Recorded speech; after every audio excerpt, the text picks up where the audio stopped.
sorry. I'm awake now. Well, every day we start off with a rant. And I got a text yesterday before I got on while I was chasing a lizard. And it was from Mr. Drew Brewski, who's always watching our show. And we love Drew. Shout out to Drew for listening always. And the text from Drew says, let me get over here to it because, like I said, I was asleep. I was not prepared. He said, Wyatt, please get your ass on the show. We need somebody to try and stop Buck's insane rambling. And I'm like, oh, man, what's Buck saying now? What's Buck saying now? So I found out what he was talking about, and Drew was right. My rant today is about Michael Buckheister, his top 5 running backs list. Jonathan Taylor at 1, I respect that. Sure, if you want to put Jonathan Taylor at 1, that's fine. Najee Harris at 2. Questionable, but still, Najee's good. Najee's got a lot of upside and could be a top 5 or top 3 running back this year. I respect that. Dalvin Cook at 3, still a little low for me, but I respect it. Here's where it flies off the rails, though. First off, there's no King Henry. But come on, man. No King Henry. That's the best running back in the league is King Henry. I don't care if he had 8 games out last year. He was the leading rusher through like week 15 and didn't play half of the season. Nick Chubb, while he is a really good running back, and I think he's a top 5 running back and deserves to be on this list, I'm fine with that being there. But then Ezekiel Elliott at 5? Zeke isn't even the best running back on his team. Tony Pollard is better than Ezekiel Elliott. You heard it here first. My rant for today is on you, Michael Buckheister. This is the craziest running back list I have ever seen in my entire life.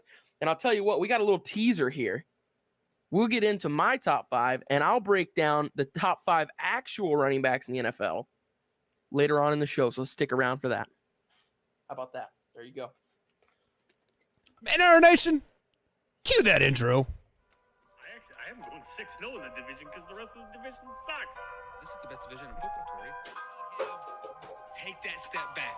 We are seeing the true quarterback that he really is, which he is not a very good quarterback. Welcome to the Man Now, where we taking over. It's time to give you them facts. Won't miss a game or two, cause we here for you and we reporting all of them stats. We coming to you live to keep you updated. Broadcast across the country, we the fan favorites. Break the volume to the max and don't nobody touch it. We cross the topics off the list, addressing every subject. So if you ain't got a clue, then you can tune in and give it 24 hours and we back again. Breaking news, new scoops, we the top dogs. From the fields to the courts, we report it all. Buzzer beaters through your speakers, we the ones to call. Trust us for the news if it's got a ball. Giving you the top stories cause we love the turf. Tell a friend to tune in and where you heard it first. Yeah, you're listening to the Man Now. We taking over, it's time to give you them stats. Yeah, you listen to the Man Now. Miss a game or two cause we reporting all of them facts. Yeah, you listen to the Man Now. We taking over, it's time to give you them facts. Turn the speakers up a little loud. Miss a game or two cause we reporting all of them stats. Cause you listen to the Man Hour. And what is up, Man Hour Nation? Michael Buckheister here with the Man Hour. Be sure to head over to manhourradio.com. Check out the new and improved blog section. We just dropped another Packers blog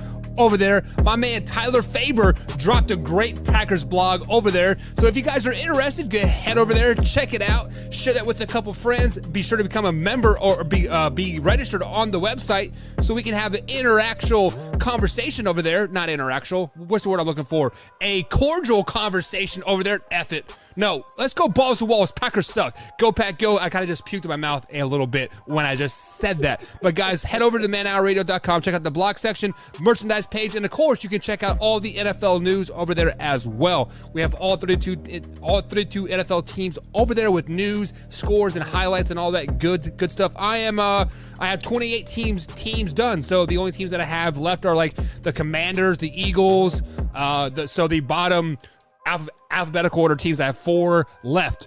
But speaking of alphabetical order, Mr. Wyatt Williams, when he comes in alphabetical order, he almost comes dead last 90% of the time. So I got to welcome the man, the myth, the legend himself to the show at _Wyatt Williams on the old Twitter machine. Wyatt, what's up, big guy? I would like to also mention you're correct. I can't tell you how many times in my life that I've had to wait in long lines because of my last name. Right. As a kid, every single line we were in school, they were like, oh, alphabetical order. What? Like I was the last to get my lunch. I was the last to get to go on the car rider line every day. I was the last to get to do everything. It was horrible. Horrible. And I was always first because bees run the world, man. Right. Joe I complained Biden. about it to my teacher. I can't talk right now. I complained about it to my teacher one time and she felt bad. So in like 4th grade, she switched it. We did every day. We did, either alphabetical order or reverse alphabetical order. So Sheesh. sometimes I would get to, and if we did reverse, I was first. So I liked that. First world problems. Exactly. Oh, right. Teacher, I have to wait 3 extra minutes to get my lunch. This is bullshit. Dude, I wish it was 3 minutes. Oh my! You know how many kids get up there to the front and they're like, PB&J or a chicken sandwich. This is the hardest decision of my life. Chocolate milk or white milk. Right. You know how many kids get up there and have to decide through so many different things and stuff? It took, I would have like 10 minutes of lunch after. Literally. I would have to just scarf down my food and then go out to the playground and we'd have recess. I don't know how I never puked. I have no clue. Well, you never puked because you're good at swallowing things whole, from what I understand. So when you were chasing the lizard last night, were you swallowing it whole or was it coming out whole? That's the real question, right? I ended up actually, what's funny is I ended up not catching it. I couldn't catch it. And it came back after we got off the show. And I called my friend Will. Jeez. And he came over and caught it because he's faster than I am. And literally he grabbed it. Like, what? I couldn't get near it. His tail didn't like way too fall fast. off or anything? No. He just like grabbed it, put it in the bucket, walked outside and dropped it. I was like, I just chased that thing for like 3 hours. And he walked right in and just grabbed it and went on with life. Yeah. I was like, you gotta be kidding me right now. I feel like I would have chopped his head off. She gone. Like, what are lizards good for? Let's just be honest. I mean, they probably eat like bugs, right? But I mean, everything. They eat bugs, yes, they're very influential. They're like snakes. People hate snakes, but you know what? If you see a snake in your yard, especially a black snake, you should never kill it because it keeps all kinds of terrible things like rats, spiders, and other rodents and stuff like that you don't want in your house. That dude right there keeps them out of your house. So if you ever see a black snake in your yard, do not kill it. If you see a black snake in your house, then it's just up to you because obviously you got to get it out. But you know, if you can get it out without killing it, that's good. But if you have to kill it, I understand. Having a snake in the house is not a good thing. Yeah. So. Speaking of not a good thing, apparently you do not like my top 5 running back list. No, and let's just go ahead and recap my list from last night. At number 5, I do have Zeke, one of the most prolific running backs in all of America, all the United States of America besides London. I don't think he's very good at London, but whatever. Nick Chubb, Delvin Cook, and then Najee Harris, and then Jonathan J.T. Taylor there. Wyatt, you don't like my list? Like, so give me your list. You are so much better. You are so much more influential. You're so much smarter than I am. Give me a reasonable list here, Wyatt. This is not even a reasonable list. This is the correct list. There are 5 names that should be on that list. 5 names. And really, if you want to mix and match them in whatever order, it doesn't really matter. But there's a very distinct one running back in the league that is just better than every other running back. And it doesn't matter if he's not healthy. It doesn't matter. None of that stuff matters. The guy collects yardage. I get it. He's got all these carries. I know. King Henry is the best running back in the NFL. And I really do not think it's close. He is spectacular when he's on the field. I mean, he picks up grown men that are professional athletes. He picks them up and throws them like they're rag dolls and then proceeds to take the ball 80 yards down the field and score a touchdown. You can use him in a screen game. You can just hand the ball. I mean, literally, he is what he could possibly be the best between the tacklers runner in NFL history. He really could be. He is just ridiculous. You hand the ball to him, and that's it. You hand the ball to the one-man wrecking crew, and he just picks up yards. That's what he does. So, and on top of that, he's actually one of the fastest people in the NFL. Like, normally when you get these power backs, Marshawn Lynch is a great example of this. While Marshawn Lynch was absolutely awesome and could just mow people over, he wasn't nearly as fast as King Henry, not even close. So right there off the bat, you're looking for speed, he's got it. You're looking for somebody who can catch the ball in the screen game, he's got it. You're looking for somebody who you can just hand the ball and say, forget it, he's going to pick up yards. You've got it. That's King Henry. So that's number 1. Easy. I don't even know how King Henry could not make your top 5 list. I don't know if that is so bad that cannot be real. Next, I have Dalvin Cook. Dalvin Cook is one of the most elusive backs in the league. He's awesome out of the screen game. you just can't get a hold of him. He's too fast. He's too shifty. He'll juke you out. He'll spin around you. He gets around you and gets the yardage he needs. I mean, he had that one game last year with 230 something yards. I mean, I had him in fantasy and he got me a grand total of like 40 points in a game at one point. Same with King Henry. So they're just ridiculous. They're two downhill runners who are just unstoppable. And King Henry will go through you, and Dalvin Cook, you can't get a hold of him, and he goes around you and then ends up scoring anyways. So I got Dalvin at 2. At number 3, I've got JT, the Wisconsinite himself. JT could be number 1 next year.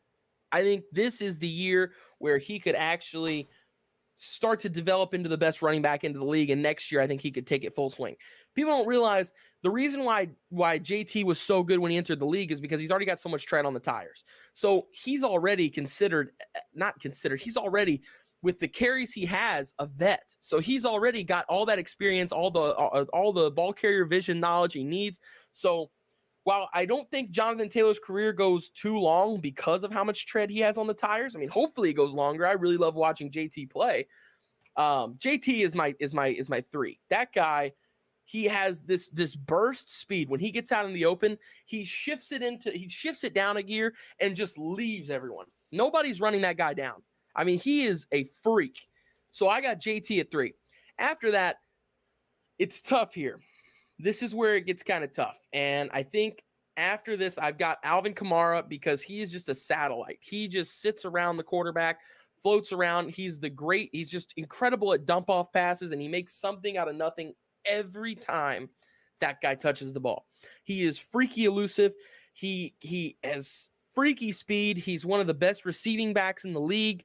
So Alvin Kamara is my 4, and he is wildly good. At 5, and the only reason why I have him this low is because he has not played more than like 4 games in a season in the last 2 years. It's CMC. And CMC could be 1 on this list if he stays 100% healthy. He could be 2 on this list as well if he stays 100% healthy. But I haven't seen him be even – I mean, he hasn't even played a half a season in 2 years. So, but here's the thing. Every single time that he comes onto the field, he does crazy things. He still continues to pick up a ton of yardage, still continues to be incredible everywhere. I mean, he is the most ultimate Swiss Army knife that the NFL has to offer right now. You can put him in the slot. He can run routes for you. You can hand the ball off to him. You can get him in the screen game. You can get him in the flats.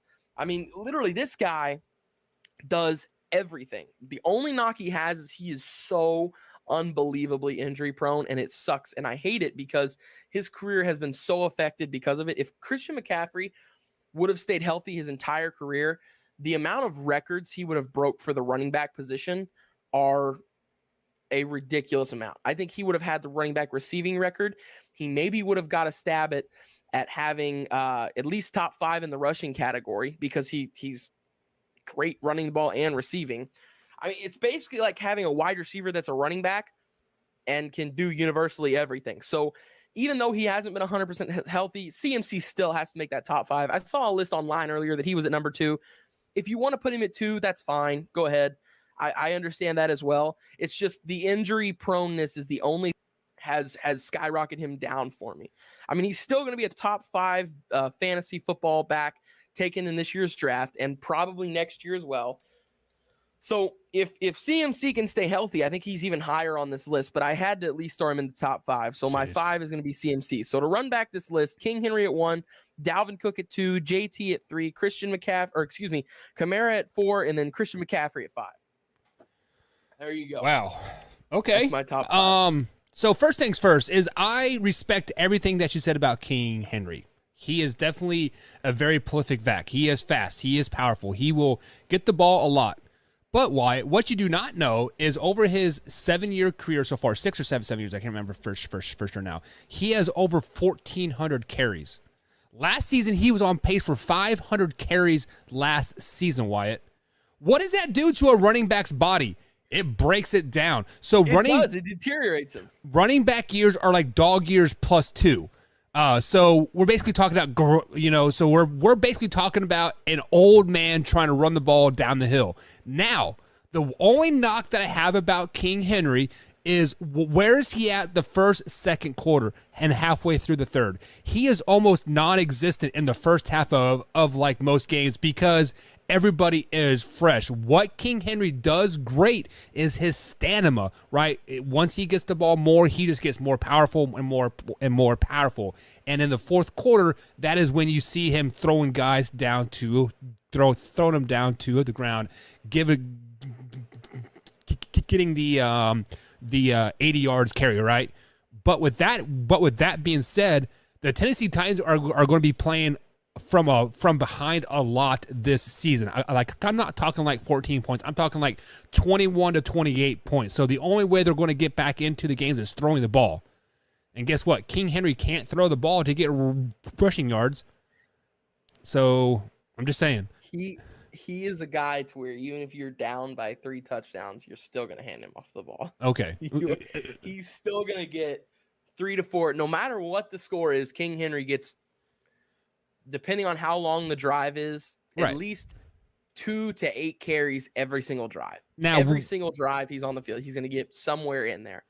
Yeah, so it doesn't matter how far down they are, how far up they are, how close it is, how not close it is, what quarter, what half, what game. It does not matter. King Henry is getting 2 to 8 touches every single drive. Right. Every single one. And we did see it last year when they were down, 18 points versus the Seahawks, and they rushed the ball the whole second half, and they come back and won the game. So, like I get it.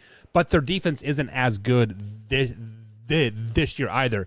And also, to add to my point here, King Henry was hurt for all of 8 games last year, right?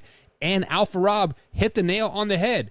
King Henry had a problem getting 1 yard in the playoff game last season to seal the game. He couldn't do it. Lost to the Bengals. He was hurt. Okay.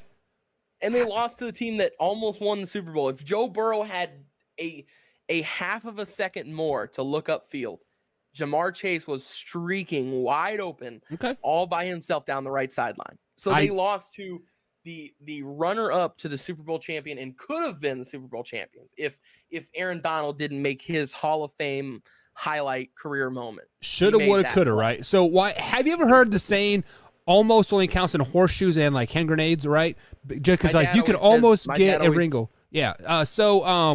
Did the Bengals almost win the Super Bowl? Does that almost put a ring on their finger? Yes or no?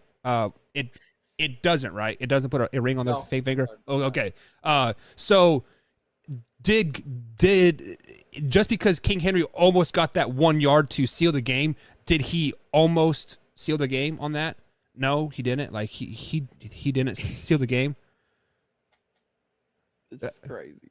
So basically, I'm making my point here over and over and over. You just said King Henry is hurt. He has a lot of tread on the tires. 1,500 carries. Couldn't get 1 yard in the playoff game to seal a victory. King Henry's done, Wyatt. He is done.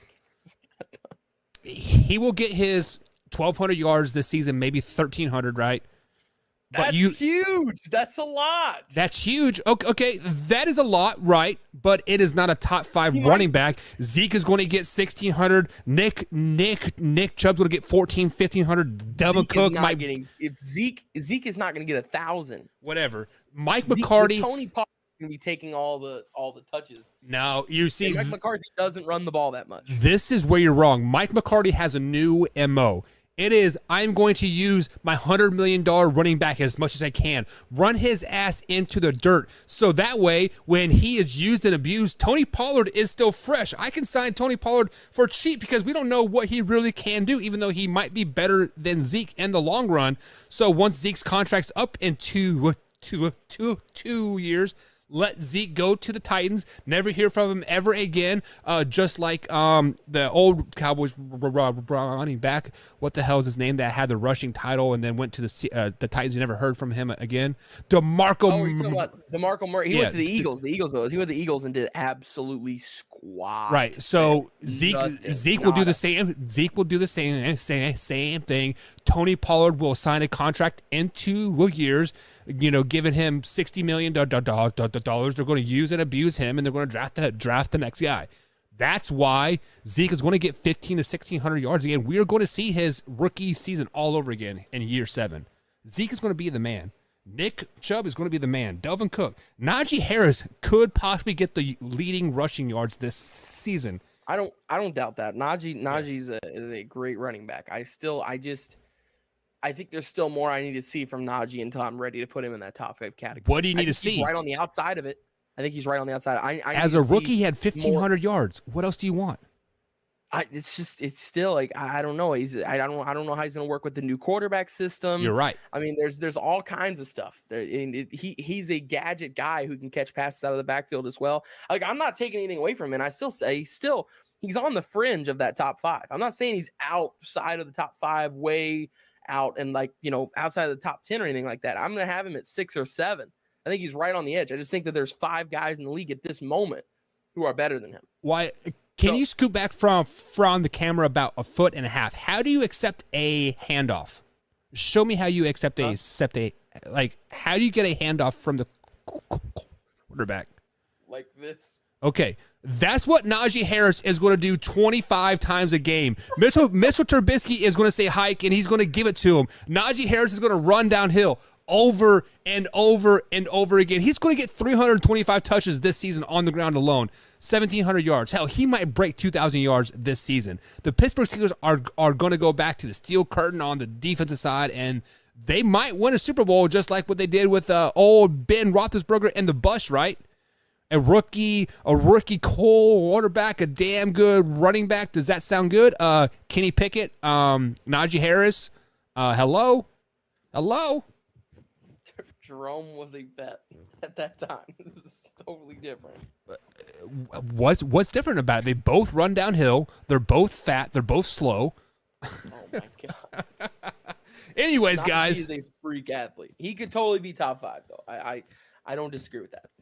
All right, guys. So we got the infamous if and then coming up here in a couple minutes. We're going to break down the AFC West. Start with the Kansas City Chiefs. The game that I have circled is the Buffalo Bills Week 6. Spoiler alert, Alpha Rob. Buffalo Bills get their ass whooped at Arrowhead Week 6. Don't even come at me. But anyways, guys, we're up against the first break of the night. Wyatt, if and then, I love it. So, guys, here in the chat, play along as well. We're going to have great times. It is all geared toward AFC West. So this is an AFC West night. So if you don't like it, get over it. Chiefs are still the best team in America, baby. Wyatt, we'll be right back after this break. Do it. What's going on, Belly All right, Up dude, Sports we are fans? clear. Thanks for tuning in to the Belly Up Sports Podcast Network. We have some really exciting news for several Belly Up Podcast Network shows. The Sports Stove Podcast, the Rough Cut Sportscast, and Here in Puckburg have all been nominated for a Sports Podcast Award. So head on over to sportspodcastawards.com and make sure to vote for the Sports Stove Podcast for Best College Sports Podcast and Best News and Current Affairs Podcast. Vote for the Rough Cut Sportscast for Best American Football Podcast. And vote for Here in Puckburg for Best Winter Sports Podcast. Again, that website is sportspodcastawards.com. Thanks for being the best part of Belly Up Sports. We are what they are. I've got an itch I can't scratch, I'm missing a piece that completes a whole part of me, an open wound scar. Everybody come here, gather round. Welcome to the freak show, the best. What the hell's wrong? Get along with anybody, honestly. My own head constantly thoughts need a new lobotomy. Wait, all these thoughts are too negative. I don't want to get lost in the sedative. Gotta show them what I got, I'm competitive. You know I'm about to go off, I won't let them win. I'll take a stab, I want to chase a bag. I want a way I can change all the things I lack. I gotta face the facts, I got a taste in that. Got me obsessed with the rest, I got an itch to scratch. I'll give up everything. If I could see my dreams, cause I'll do anything. Don't let go. Don't let go. I'll make things, cause I'll do anything. Whatever pain. I just wanna be a better person. I deserve this. I just wanna break these chains. Always destined for greatness. True to myself, I never fake it. Seen too many once that I so they get famous. And when I say the truth, most really can't take it. In spite of everything I've been through, I'ma make it. Fake friends, but on my downfall is toxic. Day one, started to outlaws for profit. Now all I do is write verses, no talking. All I do is put the work in, no option. This was everything I ever wanted. Created a legacy off of me just being honest. And the fake ones hate, but it's all to no avail. They wanna see me lose, but you know I never fail.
Not wrong, Wyatt. Not wrong.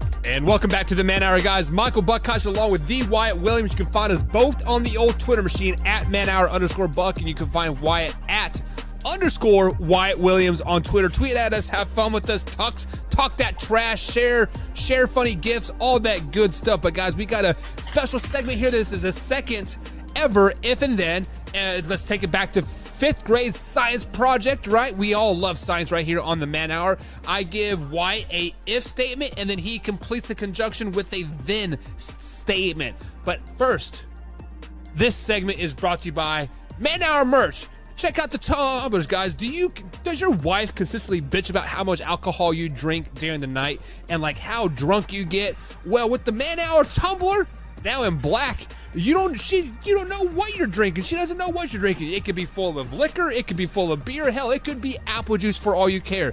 Don't worry, scent free. So when you get drunk, there is a little bit of cubby thing underneath. Pop a mint, bada bing, bada boom. Nothing ever happened until you stand up and you start puking and pissing yourself. Not like that happened to me last night, but is here nor there. So Man Hour Tumbler, guys, check it out at the merch store. Wyatt, you definitely need a tumbler. So starting at $19.99, get yourself a black tumbler with the Man Hour logo on there. And I got to throw Wyatt's signature like just like in there. You know, just bada bing, bada boom. Bang, bang. But hi babe, what's up? Oh, you're pissed at me? Okay, show me your boobs. It doesn't work like that, guys. Come on, grow up. We don't wait. Why, have you ever seen boobies? No. Okay, me neither. I actually used to see boobs a lot, and then I got married, and I've been celibate for the last 6 years, so it's been fantastic. So anyways, guys, it is time for the infamous if and then. Like I said, it's an if statement, and then Wyatt follows up with the then statement. Wyatt, are you ready? Oh yeah. Oh yeah, give it to me, baby. Anyways, the first if and then statement of the night. Like I said, this is all geared toward AFC West. So the first question of the night, Wyatt, if the Kansas City Chiefs win the AFC West, then Brandon Combs is an idiot. No, if the Kansas City Chief, oh my God, there's one of them. There's one Kansas City Chief. Yeah. If the Kansas City Chiefs win the AFC West, then they didn't need Tyreek Hill, I guess. It's like if they win the I don't think they'll win the AFC West this year. I do agree with that, but actually I don't know. That team is so high powered. Yeah. There's still so much there. There really is. And I'll say if they do win the AFC West, then yeah, that's what I'll say. Then they didn't need Tyreek Hill. Yeah, so I'm going to say if the Kansas City Chiefs win the division, then we have figured out how to run the ball effectively on the offensive side of the ball. Just because, yes, Patrick Mahomes is very electric in the passing game. Travis Kelce is huge. I think Juju will have a huge season as well. Sky Moore is probably going to be the rookie of the year on the offensive side.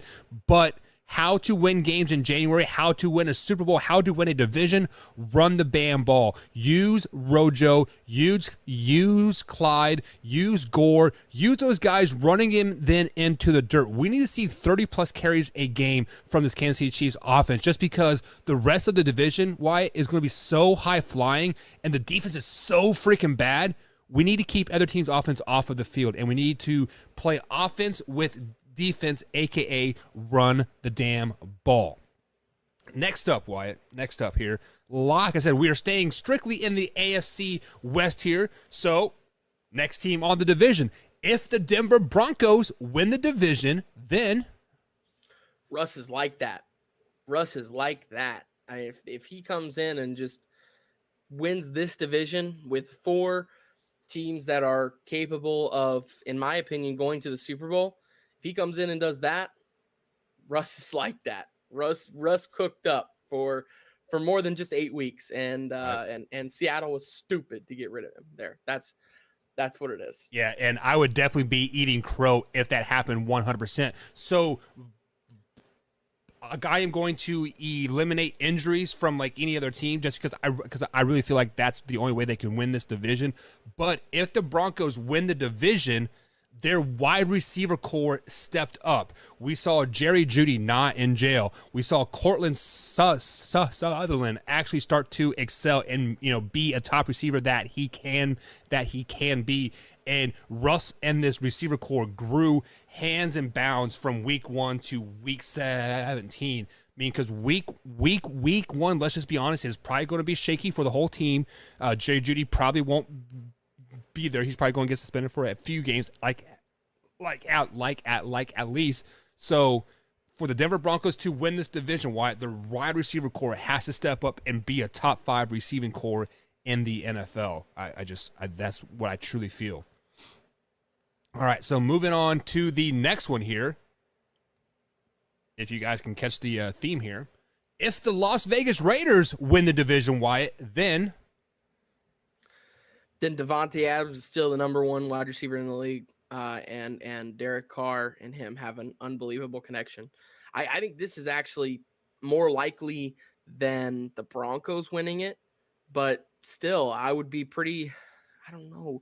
Gosh, I think it's up between the Chiefs and Chargers, but I still think the Raiders have a real shot in there, especially because they're the team that did make the playoffs last year, right, over the Chargers. So, yeah, if the Raiders win it or win the division, then Devontae Adams is still the number 1 wide receiver in the league, and his connection with Derek Carr is just like it was at Fresno State.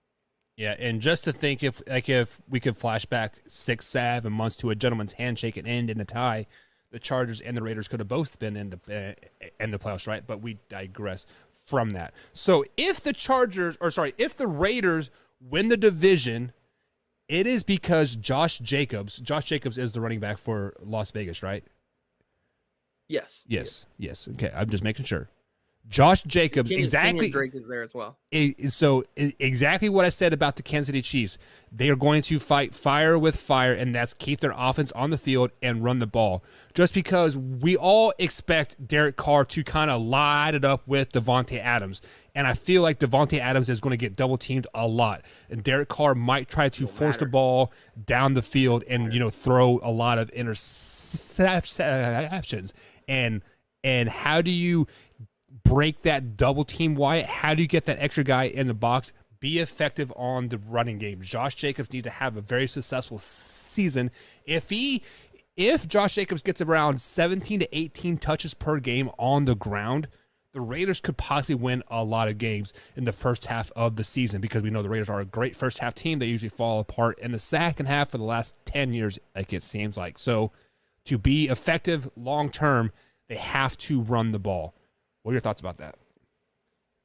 Yeah, I don't disagree with that. I think Josh Jacobs has kind of been the weak point in this offense for the last couple of years. I mean, even Darren Waller has stepped up huge and made leaps and bounds as a tight end. I mean, he has skyrocketed himself from irrelevance to a top 3 tight end in the league. So Darren Waller has even stepped up. Derek Carr, I have never been more impressed by an NFL player other than Derek Carr, simply because, I mean, look at last year. His wide receiver had, I don't even want to say why, his entire team had so many issues. His coach got on the chopping block there toward the middle of the season. He handled that incredibly. His wide receiver had some issues, obviously, and he lost Ruggs. And still then he didn't lose his cool. He's had countless people get on his team get arrested for like just terrible things like armed robbery last year. And he had his head on his shoulders straight every single day last year. I mean, I was beyond impressed by the way he handled himself, by the way that he carried that team by himself, essentially, to the playoffs. I mean, Derek Carr, hats off to Derek Carr.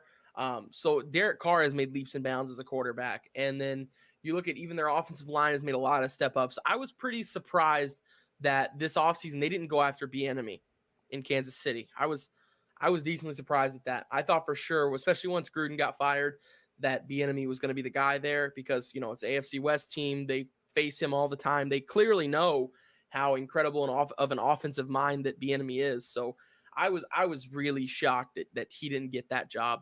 But they've made a lot of steps forward this offseason. They got Devontae Adams, and Devontae just absolutely opens up so many things for your offense. You talked about him being double teamed. That stuff does not matter with Devontae. I have seen plays where Devontae Adams is running down the field all by himself, and there are 2 cornerbacks and a safety trailing his ass trying to catch him. I have seen some crazy stuff with Devontae Adams. So, I mean, they got him. They also got Chandler Jones on the defensive side. Max Crosby is coming out to be a great defensive end who could be he's who they got off of the Khalil Mack trade. And I think at this point they won that trade.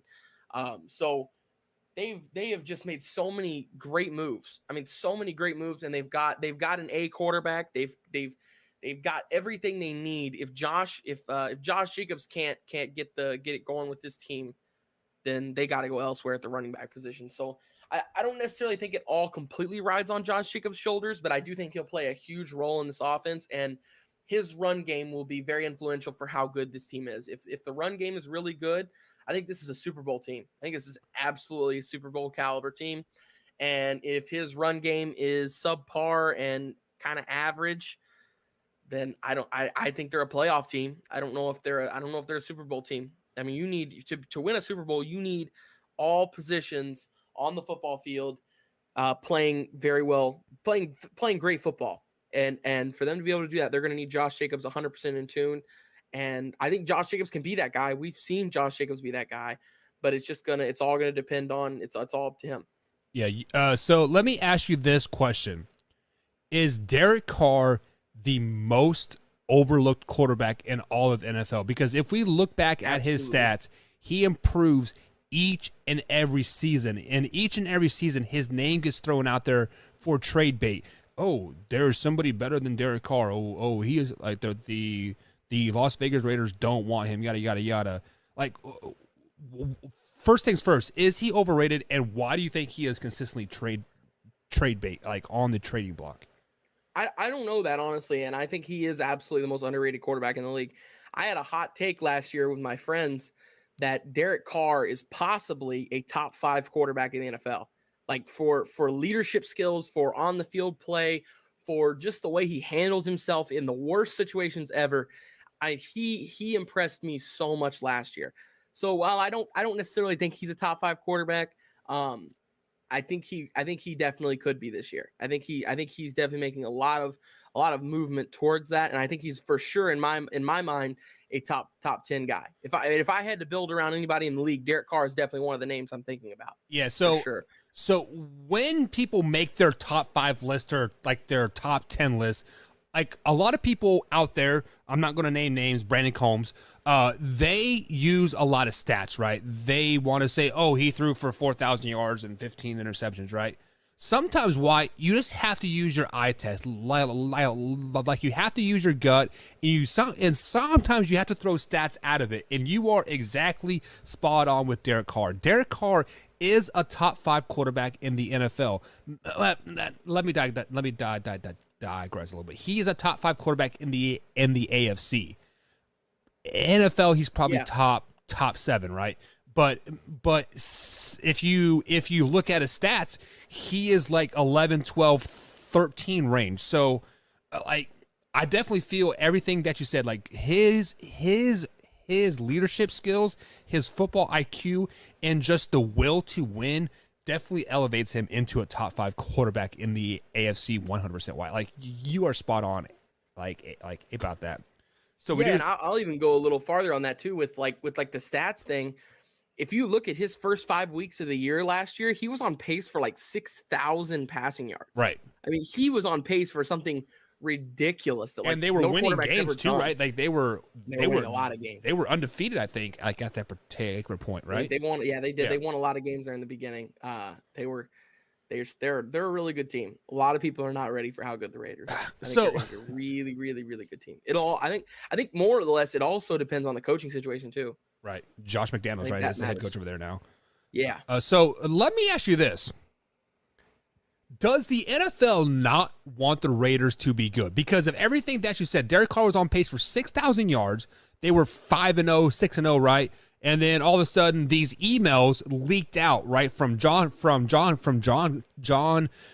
and then what I believe is the Commanders, ownership, right? Jay Gruden, brother. Yeah, so he wasn't even coaching in the NFL at that particular time, but I feel like the NFL kind of singled him out because they do not want the Raiders to be good because of Al Davis always trying to sue the NFL and this and this and this, and they kind of have a grudge like from years past, from like back when Al Davis was like the man, right? So do you think that is any type of indication like the Raiders will never win the Super Bowl underneath the current leadership in the NFL? No, definitely not. No, I just think that I think it was really, really unfortunate timing. That's pretty much all. I think that that John Gruden had some skeletons in his trunk, and somebody accidentally popped the trunk. I think that's really all. So here's the problem, like with that, Wyatt. There were other people, so you just don't email your self, right? You are emailing with somebody or correspondence, right? What happened when John Gruden got fired? Did you ever hear about these emails ever again? Absolutely not, because I am going to play the conspiracy card. The NFL does not want the Raiders to be good. They do not want playoff teams going to Vegas and partying the night, after or before a playoff game, because we see what happens in Vegas. People die all the time, right? Thanks to Henry Ruggs and their dogs. But the NFL just doesn't want them to be good because of Al Davis's past history. Like, sorry, why? Like, it is what it is. Was that too soon? Why? Yes. That's too soon for a long time. So, speaking of too soon, I had a coworker die at work, not at work, but he died Monday, right? And we found him because he didn't show up to like work. And this particular office that the guy sits in, there has been four people that have passed away in that office in the last 5 years, Wyatt. Do you think that office is cursed? Like, do you think that's too soon to like say, hey, I don't want this office, boss, because I'm afraid I'm going to die? That is 4 people in the last 5 years have died, and they've all been in this office. Yeah, there's some kind of bad juju going on in there, man. Yeah. I don't know about all that stuff. Should I turn this software? Should I turn this software engineer job down? Why just because of that? Unless if they offer a different workspace, I don't know. Can I just work from home, boss? Right. Okay, I got an office at home that works really well, and I won't die in it. So, wow. Oh my gosh, 4 people have died in this. That have all worked in this office. Yep, in the last five years. I cannot believe that. That's crazy. Yeah. Anyways. Oh my, that's terrible. That's horrible. Yeah, it's so there actually is a rumor. I don't know if you should take that, man. Yeah. Well, rumor what? So there's like this kind of passive joke that's happening, like a around the office, like who was going to die next? Ha ha ha. Is that too soon? Definitely 100%. Anyways, moving on. Next if and then statement here. We have two left here, Wyatt. If the Los Angeles Chargers win the AFC West, then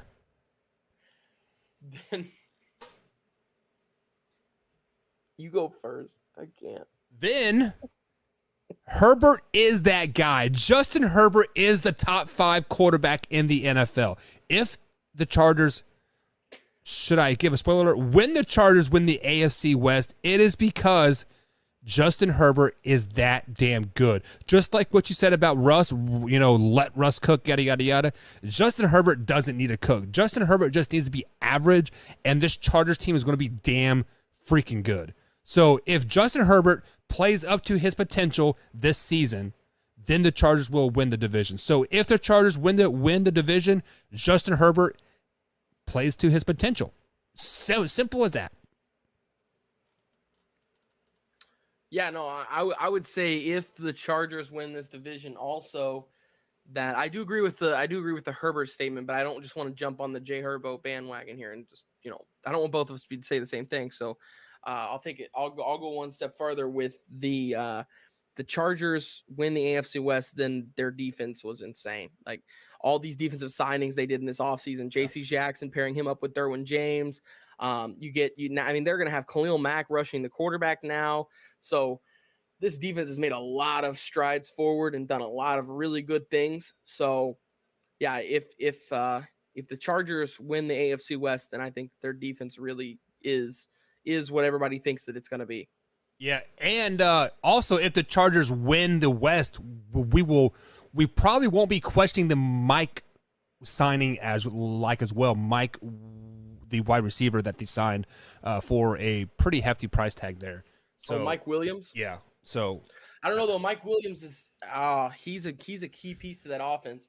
He's starting to blossom too. I mean, last year for the first 5 weeks of the season, he was better than Keenan Allen, and Keenan Allen is good. Yeah. Good. Yeah. So, then they've got Austin Eckler as well. They've got a nice offensive line they're building up here. Who is their tight end there? Herbo.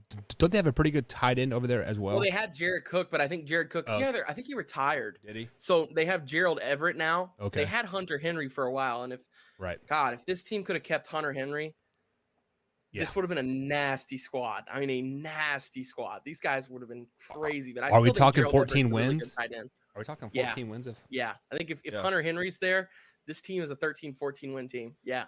I think the tight end position is really the only position they have that's, not A. And I still think it's a solid B because Gerald Everett. Gerald Everett's a good tight end. So their wide receiver core is incredible. They've got Keenan Allen and Mike Williams. Their running back core is wildly great as well. They've got Austin Eckler. They've got what could be the best, or if not the best, one of the best upcoming quarterbacks in Jay Herbo. This offense is high-powered, got a lot of weapons. They've got a great quarterback at the helm. They've got a good head coach. Their defense is now stacking up. So, I think this is a really good team.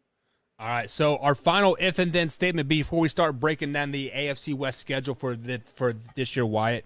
The next one is, if Patrick Mahomes wins the MVP, then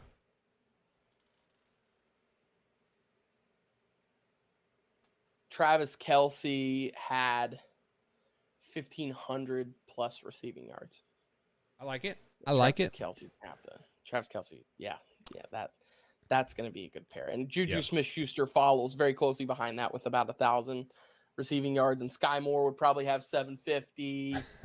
And Paul Hartman's probably got a couple, MVS. right? MVS is going to have 750, 500. So if he's able to do that, then Pat's like that. But we already know Pat's like that. Patrick Mahomes is what could be the best quarterback in the league. He's on road to being a top 5, top 10 quarterback of all time already.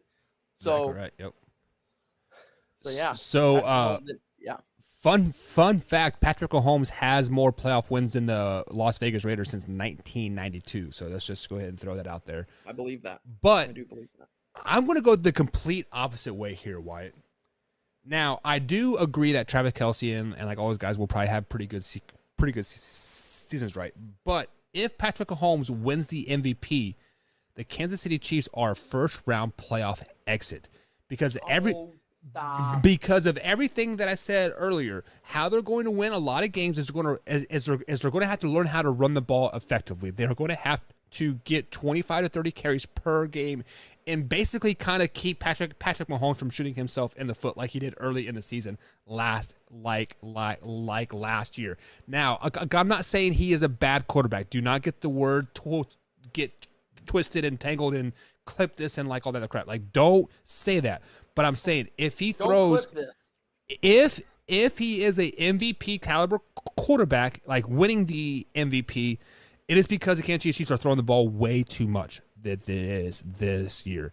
So they will be a first round exit if Patrick Mahomes wins the MVP. I feel like you do not agree with that at all, Wyatt. Not quite. Why not? Patrick Mahomes is not a first round exit. He's just not. I mean, even when he won his MVP a couple of years ago, they lost to Tom Brady the game before the Super Bowl, and Tom ended up going on to win the Super Bowl. Do not bring that up. I still hate D4 to this day. How do you line up 5 yards offsides, Wyatt? Seriously, how do you line up 5 yards? And I didn't know what I was doing, coach. Shut the fuck up. God, I hate that guy. I hope he stubs his pinky toe on like on the couch every morning he gets up. That's what I hope. Yeah, no, that was bad, but no, Patrick Mahomes is just not a first round exit guy. I really don't think so. I don't think, and especially if he wins the MVP, then that means that the Kansas City Chiefs are a 14-13 win team. So that team's not losing. I'll get this. You ready? Yeah. If Patrick Mahomes wins the MVP, then Sky Moore is Rookie of the Year and Travis Kelce is Offensive Player of the Year. Okay. I mean, I like where your head's at. Like, I would definitely jump on that bandwagon, but my man-hour non-fandom bias is I don't have faith in it. But we are up against the next break, Wyatt. On hour number 2, we're going to be breaking down the AFC West guys, starting with the Kansas City Chiefs. And then we got the Denver Broncos, the Las Vegas Raiders, ending up with the Los Angeles Chargers. We're going to break down all those games, give you key matchups, and the winner of the division. Spoiler alert, Wyatt does not think the Broncos are going to win more than 5 games. That's not true. That's not true at all. That's not true at all. All right. We'll be right back, guys. That's not true.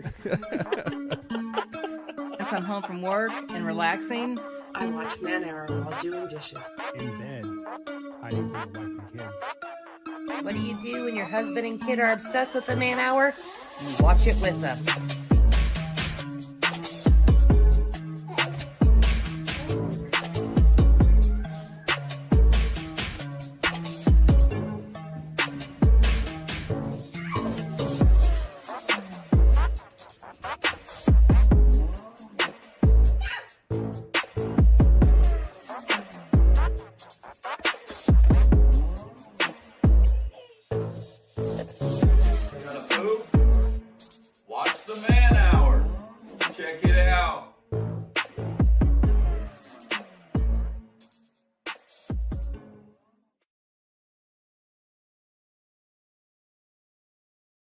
Have you ever wanted to go to Vegas to see the NFL draft?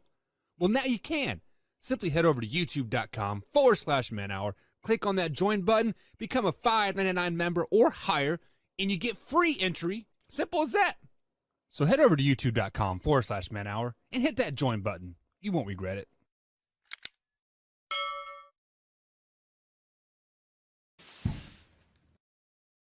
You're watching Man Hour. Hit that like button, baby. Man Hour Nation, it's your boy BC Beastie Brandon Combs coming to you with a special message. 22 veterans a day commit suicide. Now, that's 22 too many. And here at the Man Hour, we want to bring awareness to this. Our brothers and sisters deserve our support and our help with the Take 22 merch It's a small opportunity to show our appreciation and support to our veterans and take a small step to ending veteran suicide and treating PTSD properly. Every dollar spent on our Take 22 merch will be donated to the cause. So Man Hour Nation, rise up and show your support.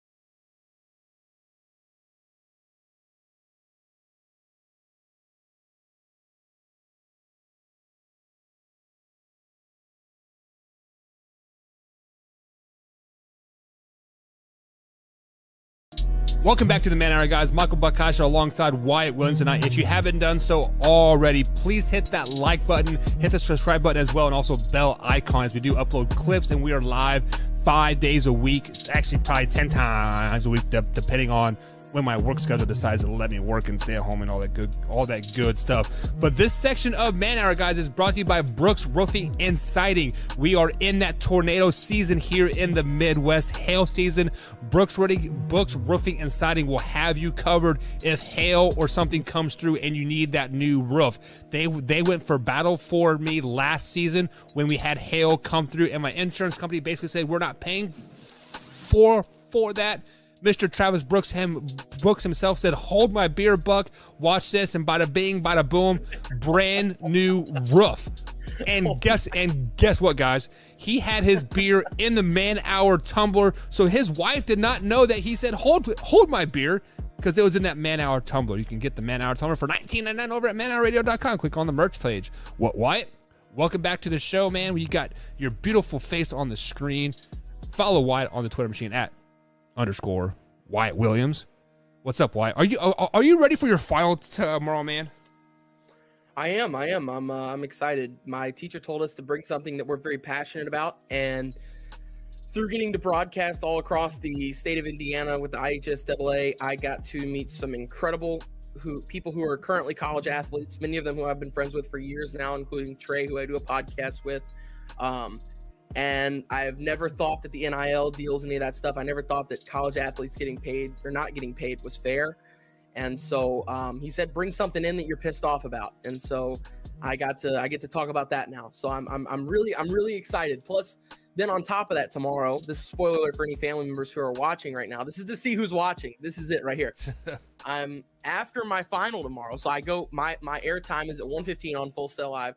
After that is over with, I run straight to the bathroom, change out of my suit, and I'll be in regular closing, and I'm booking it to Indiana, coming home. So I'm excited. I'm coming home till Tuesday, so not very long. I've got to be right back down here for class on the following Wednesday. But my teachers are really cool. I have a teacher right now, Mac McDonald. He works with the ACC network and has a podcast as well. He is awesome. And he basically told me, family is incredibly important. So go home and be there for my brother's graduating. So I'm going to go to his graduation party and stuff. So yeah, I'm going home for that. So I'm really excited. Tomorrow's a big day. I'm excited for the final. I've been working on it all day, getting it ready. And like I said, something I'm passionate about. So I'm really excited to talk about that. And I think it's something I'm going to be able to put on my demo reel too. I spent a lot of hard work time to come up with this script to put everything together. So put in the work, ready for a good product to come out. And then on top of that, I get to come home. So I'm excited. Yeah, so coming home is always a big thing. Like me being an athlete in college, like I never got to come home during fall break, spring break. I would be lucky to be able to come home like on a Friday night and stay for a day and then have to drive back Sunday, right? And why you treasure like those 24 hours that you get to hug your mom and like all that stuff. It is really right. really exciting. We do have a T-ball game Monday, so River's going to be excited to see you. Hopefully. Me and Nick could probably come to that then. Yeah. So if you guys don't know, River, Buck, and Why are best buds. Like, why it was probably about a year ago now, right? When you and Nikki first came over to the house, and River was jumping off the top of the couch at our old house, dropping those elbows on you guys, and yes. Yeah, because he's a wild man. River's my favorite man. I love Trip as well. Yeah. I'm excited to see those boys. I'm excited to see everybody, man. I'm excited to see my family. I haven't been home since Christmas. Like this is only since I've been down here for this entire school year so far. I've only come home once. Yeah. So I'm excited to go home and see the family, see friends, see obviously family, friends and stuff like that, close friends, and get to see the Buck boys, get to see everybody over at Jeff. I'm going to go pay them a visit, and I'm really pumped to see everybody. So it's going to be awesome. We are definitely pumped to see you as well. And I know your Nana misses you dearly. So I talk to her at least once a week just to touch bases, because I know she's missing you and she needs to fill that void. And I am the number one grandson now, even though I'm not blood. So I just want to make sure that you know that. So with that being said, Wyatt, we are going to transition here back into the sports talk, back into the AFC West, and we are going to give you guys some key games, the records of like all 4 teams in the AFC West, and who wins the West division. So we are going to start with the defending champs, and that is the Kansas City Chiefs, Wyatt. So when I look at the Kansas City Chiefs schedule here, I'm like, man, when do they get a break? Because it is just game after game after game, whereas like they, just like the Arizona Cardinals, they could easily start 0-6, 0-7 on the season. So the first game that I have circled is obviously that week 6 game here. So before I talk about that game, I want to tell you guys who I have winning the first 5 games of the season. I had them beating the Cardinals, I had them beating the Chargers, had them beating the Colts, losing to the Bucks, beating the Raiders at home on Monday night. And then this is the pivotal game of the season for the Kansas City Chiefs. Why is this week 6 matchup versus Josh Allen and the Buffalo Bills? So spoiler alert, I have the Kansas City Chiefs right now going 11-6. I have them beating the Buffalo Bills in this week six game. But looking back on it, why I have the Kansas City Chiefs going 8-0 at home. The Kansas City Chiefs have not gone undefeated at home for 7 years. 7 years they have not gone undefeated at home. Yes, this is the loudest stadium in the world. Yes, they have a great team. Yes, the defense is going to be much improved. But going 8-0 at home, that is a stretch for me. So right here on the air, that week 6 matchup, I am going to pick the Buffalo Bills beating the Kansas City Chiefs at home, and I have them going 10-7 on season. Do they make the playoffs? I don't know yet. We have not broken down the rest of the AFC, but looking at it hindsight, I don't think 10 wins, Wyatt, is enough to get into the playoffs, because the AFC is so loaded. And Combs, as a Chiefs fan, it hurts me to say this, but Combs might be right. The Kansas City Chiefs might be on the outside in looking into the playoffs. Wyatt, what are your thoughts about this year's schedule?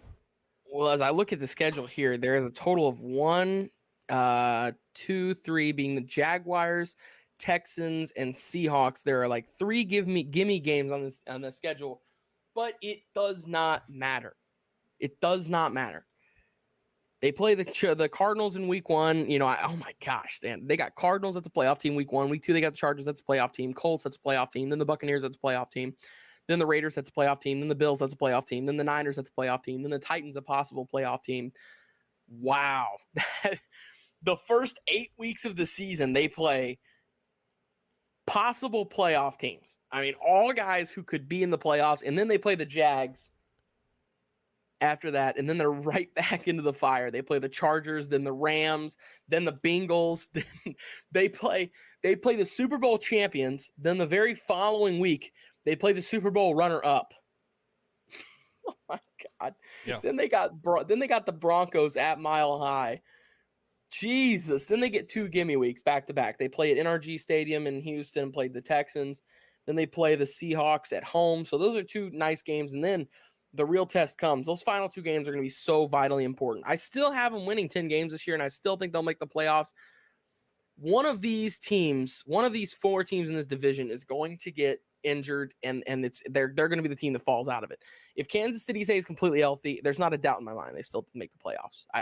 They're still a 10-winning team. I get it. They lost Tyreek. They still got Travis Kelce. They picked up Juju Smith-Schuster. They got Sky Moore. They got Marquez Valdez-Scantling. They've got Clyde Edwards-Helaire. They've got a defense that's still, while it's not the greatest defense in the league, they've still got a capable defense. And the most important thing, they've got the Magic Man. They've got Patrick Mahomes. That's all you need. He will get you to the playoffs. He is that guy. So I still got him winning 10 games. And looking at this here, my key games for this, obviously, you could go with any of the first 8 games as key games. But the 2 main ones that I'm really looking at are week 17 and week 18. They play the Broncos at home and they play the Raiders in Vegas. If they win these 2 games, they're for sure, in my opinion, going to make the playoffs. Those are the make or break games, though. That right there is, if they lose those games, it's going to be tough. It's going to be really tough. So if they can end the season on in the last 4 games, if they can win 3 of those games, I think that they make the playoffs. They can possibly give up 1 to the Raiders or 1 to the Broncos. They can't give up both, though. Yeah. This division is just way too good. They're ridiculous. You are 100% correct on that. So the Kansas City Chiefs are the first team ever, Wyatt, to play the first 8 games of the season from playoff teams from the previous year. So that's ridiculous. Yeah, so they definitely had their work out cut for them. But on the other side of the coin, they only had it was the 5th hardest schedule in the NFL. So it's not even the hardest schedule. But moving on, before we get too carried away, what's up, Drew? We see you in the chat, man. He says, howdy, Buck. Howdy, Wyatt.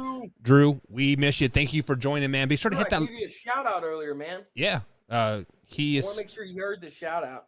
Yeah. Tell him why you shouted him out, Wyatt, before I get to mute you. I'm kidding. I shouted him out because of the text message Drew sent me. For those who didn't hear it earlier, let me read this here. This was part of my rant at the beginning of the show. Drew texted me and said, Wyatt, please get your ass on the show. We need somebody to stop. We needed somebody to try and stop Buck's insane rambling. And then he said, help us, in all caps.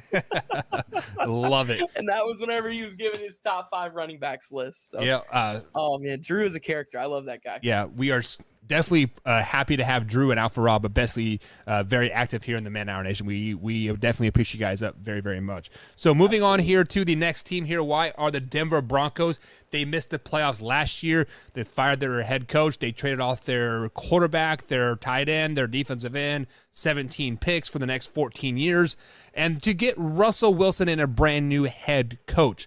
So when we look at their schedule, they open up on the road versus the Seattle Seahawks. Obviously, I had them losing that game. If you guys were here yesterday, we broke down the Seahawks. But the pivotal game that I have, Wyatt, are these week 6, 7, and 8 games. So week 6, it is a Monday night game. They travel to SoFi Stadium to take on the LA Chargers. And then they have the Jets at home, and they travel to Florida to take on the Jacksonville Jaguars. I had them losing all 3 of these games. If somehow, some way, they can win 3 out of 3 of these games, they are a playoff team. Just because they will get the momentum, start rolling downhill. But I had them going 0-3 in the stretch. I actually had them losing 5 straight from week 4 to week 11. Actually, that's six straight. I had them losing to the Raiders, Colts, Chargers, Jets, Jaguars, and then the Titans.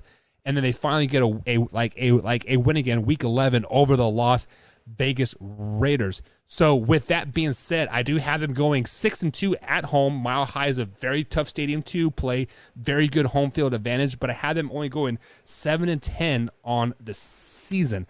I just don't have very good faith in this team. Yeah, 7-10.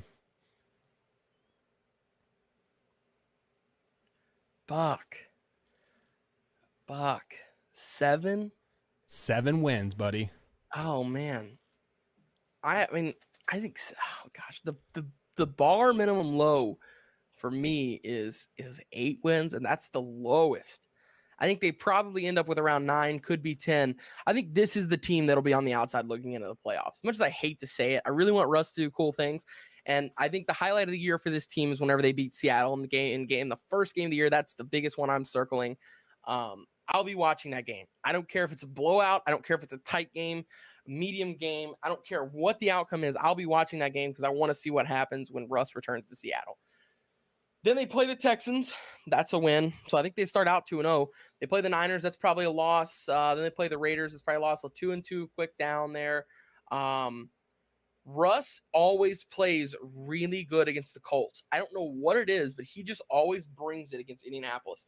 So I'll give him the win there. Then they play the Chargers. I'll give him the win there. They play the Jets. I'll give him the win there. Then they play the Jags. I mean, they've got a relatively easy schedule. And on top of that, they got the Panthers as well.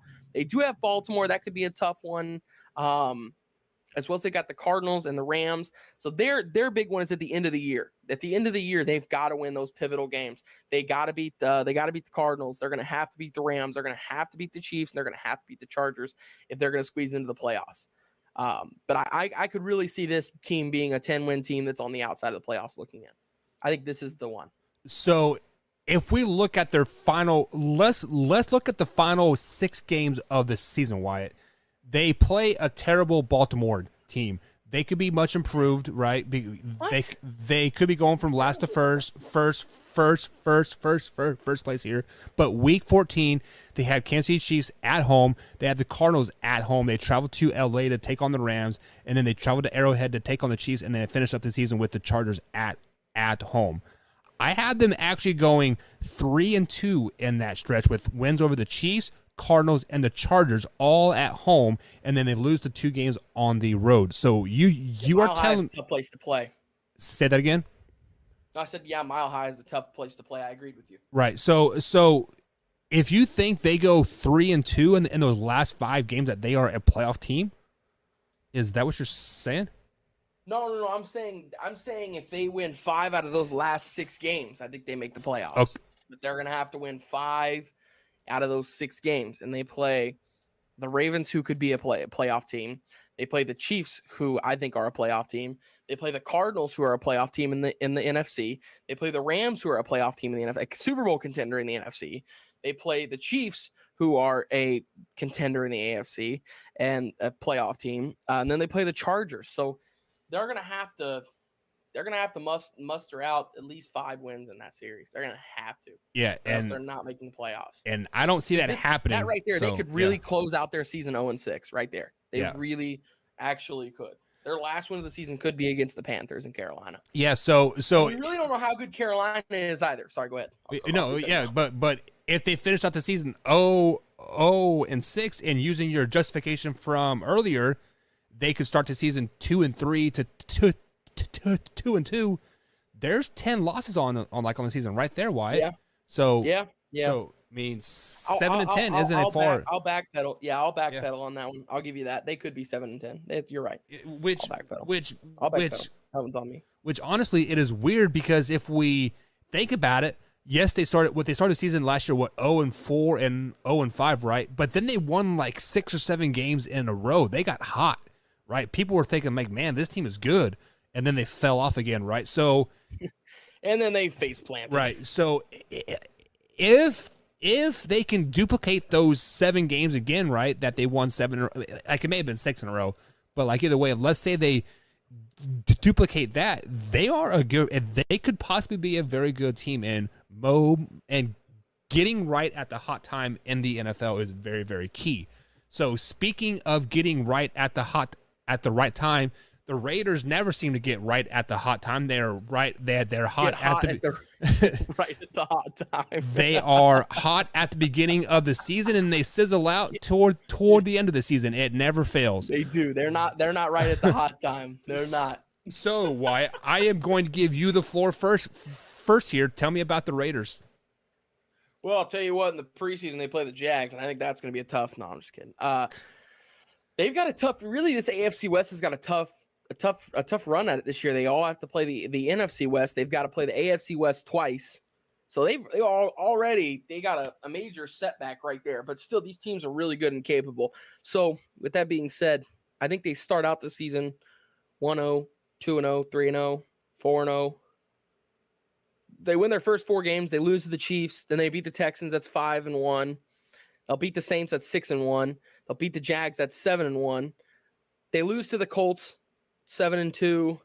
They'll beat the Broncos, 8-2. So let's see, that's 8 wins. Seattle, they'll beat Seattle. That's 9 wins. They'll lose to the Chargers there. They'll lose to the Rams. They'll beat the Patriots. That's 10 wins. They'll lose to the Steelers. Oh. Yeah. Steelers are a sneaky team this year. I really think so. I was thinking about the Patriots because isn't Bill Belichick undefeated against his former assistants in the NFL? You're thinking of Nick Saban. But I thought Bill Belichick was... Maybe. I mean, hey, they're both in the same stature there. Right. So that could be. I mean, technically, Nick Saban is the Bill Belichick of college football. So I'm not 100% sure. He probably is, though. That's, now that I think about it, he probably is. And with that being said, yeah, because it's been Matt Patricia in Detroit, trash. I don't know, man. Josh McDaniels got a heck of a squad here. I think Josh McDaniels could be the first one, and they're playing in Vegas too, so that just adds to it. That just adds to it right there. And McDaniels knows Belichick better than anybody outside of, I would say, Tom Brady in the National Football League. So Belichick is, Josh McDaniels has been his right hand man for the longest time. So I think if anybody's going to do it, it's probably going to be McDaniels. So with that being said, I'll give them the win there. I got them at 10 wins. Then they play the Niners. I'll say they lose that, and then I'll say that they beat the Chiefs in their last game on January 8th. And I'll give them 11 wins. I'll say they're 11-6 this year. Wow. So good team. It's a good football team. And don't mistake that 11-6 for being like a non-Super Bowl contender. Because normally we look at the teams that have 13 wins and we're like, 12 and up wins are your Super Bowl contenders. This is a Super Bowl contender, 100%. All 4 AFC West teams, if any of the AFC West teams that make the playoffs are a Super Bowl contender. I don't care if they're a 1, 2, 3, 4, 5, 6, 7 seed. It does not matter. They are all Super Bowl contenders, and it doesn't matter where they come in at. Wow. So we do agree on a couple things here. Is it if a AFC West team does make it to the playoffs, they're definitely going to be Super Bowl contenders. We do agree on the Week 18 game as well, where the Raiders will beat the Kansas City Chiefs. But that is pretty much where our agreement stops here. Why I had the Raiders going 6-11 this particular season. I had them losing to the Chargers opening weekend. I had them beating the Cardinals week 2. The Titans, they lose to the Titans. They beat the Broncos at home. They lose to the Chiefs on Monday night here. And this is where their season just starts to go downhill. They have a bye week. And what happens last year on the Raiders during the bye week? Oh, that's right. Henry Ruggs decides to drive 115 miles an hour and kill a dog, right?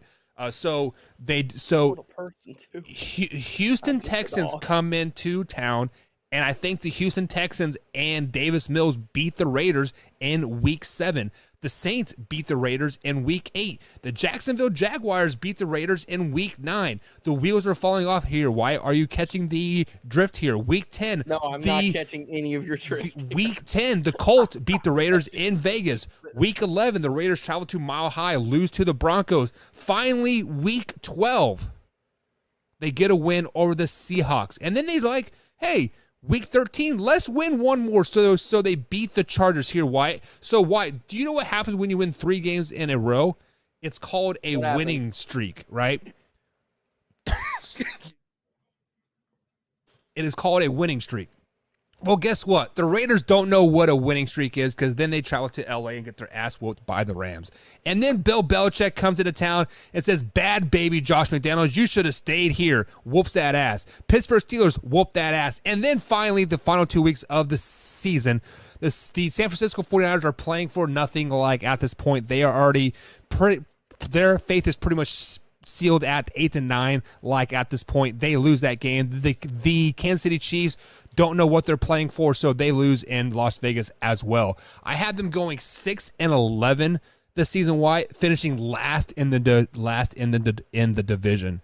You can talk about Devontae Adams all you want. You can talk about how good Derek Carr is all you want. The fact of the matter is, they are still the Las Vegas Raiders. You still have a unproven head last year, Las coach. Vegas Raiders. What's that? The playoff team last year, Las Vegas Raiders. Hey, I got this little notepad here, and let's see what's written down here. Okay, yeah, that's about right. What's that say there? Oh yeah, Buck is crazy. Are you kidding me? No, man. You're losing it. How am I losing it? Yeah, come on, What man. Come on, baby. Brandon Combs, and the age is getting up there, and it's just cloudy now. You can't think straight. Yeah, that is true. Like, I'm getting old as balls. but the Raiders are not going to win just 6 games next year. I promise you that. Okay. Here comes the hair bet. I said I promise you that. Here comes the hair bet. No, I think the hair bets are like all I done because City still kicks my ass every time I shave my head about June here because it's so freaking hot. But so I do not think they are going to get 11 wins, but I can give you 8 to 9 wins if they can handle this 3-game stretch here with the Texans, Saints, and like Jags. If they can get 3 wins there, that would put them in a winning record. That would put them at 9-8. So I can give you that. Would you like me to go to my playoff predictor and like switch that? No, because Davis Mills is the man. Davis Mills is going to be like the savior in Houston. Houston, Texas might be a playoff team with Davis Mills there. The Saints, if Drew Brees comes back, watch out, baby. He is coming. What? Did I just say the Houston Texans were a playoff team with Davis Mills? Yes, because the rest of the AFC South is terrible.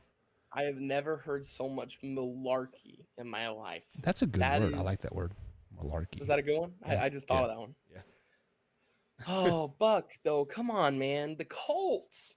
The Titans are still, I mean, while, yes, they did lose their 2 wide receivers, they're still in this. They still got King Henry. Yeah. They did not lose their quarterback. They added one. Yeah, but Ryan Tannehill's going bye-bye. Gosh. Are you kidding? We will find out later in the week when we break down the AFC South. Moving on. So you dumped the Lions and you needed to pick up another team that there's no way they do it, and you picked up the Texans. Is that what you're telling me? Why? What we call in the biz here is called a tease. It keeps the people coming back. You should know this. That's like Full Sell 101, right? Give them a tease. Yes. Make them come back. All right. So the final team in the division, are the Los Angeles Chargers. Let me push the clip button. So the Los Angeles Chargers obviously missed the playoffs last season because they did not want to tie with the Raiders and make it in there. So Wyatt, tell me how the Chargers are going to do in 2022. Let's see here. They start out week 1 against the Raiders, who we just went over, and I had that as a loss for them. So then I think let's see here. They play the Chiefs. That's 0-2. But no need to fear, Chargers fans. You guys have the Jaguars, the Texans, and then the Browns, who are okay. Then the Broncos, who are good. Then the Seahawks. Then the Falcons. So right there off the bat, there's 8 games to start out the season. They're going to start out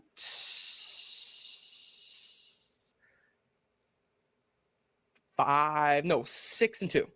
6-2. This is a good Chargers team. This Chargers team is really good. So they start out 6-2. Then they play the Niners. I think they'll beat the Niners. That is 7 wins. They play the Chiefs. They're not going to beat the Chiefs twice. That's a loss right there.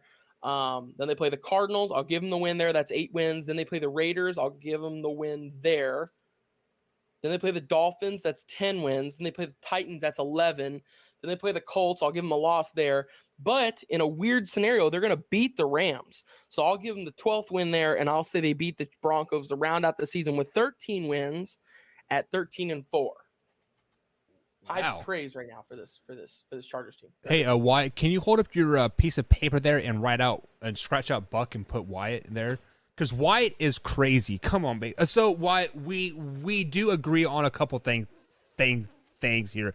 I do think the Chargers will start to see the season out 6-2 going into their bye week with losses in the Kansas City Chiefs week 2 on Thursday night, and then when they play the Cleveland Browns in Cleveland week 5. So, like, I do have them beating the Raiders, the Jaguars, the Texans, the Broncos, and Seahawks. Coming off of the bye week, I had them beating Atlanta as well. Now, this is kind of where it gets dicey for the Chargers, just because we don't know if they can handle adversity. And like week 10, I had that game circled as that adversity game, because the San Francisco 49ers are going to give them a different type of game that they haven't been used to all season long. The 49ers are very, very dominant on the ground. They will give you a lot of end arounds and trickery with like Debo, and they're going to try to win with defensive side of the ball. So with that, I do have the 49ers beating so I do have the 49ers beating the Chargers that game, and then I had them beating the Chiefs, losing to the Cardinals, losing to the Raiders, and then this is the next game that I have circled as like as well. Is week 16, Monday night, when they travel to Indianapolis to take on the Colts. This is a make or break it game for their season. If they can go into Indianapolis to beat the Colts, they will have that momentum to get hot and to definitely make a deep playoff run. But, Wyatt, I have them losing to the Colts, and then it is just a downward spiral. It is a snowball effect. They will lose to the Rams, and they will end out the season losing to the Broncos as well, finishing with a 9-8 record this season, second in the division. I mean, now if they can beat the Colts in that week 16 matchup on Monday night, I do have them beating the Rams and the Broncos, but for playoff predictor purposes, I have them losing the final 3 games of the season. What are your thoughts on my picks? I think you are insane. You only have one of these AFC West teams making the playoffs, or do you have 2? I don't know. I have not broken down the rest of the AFC.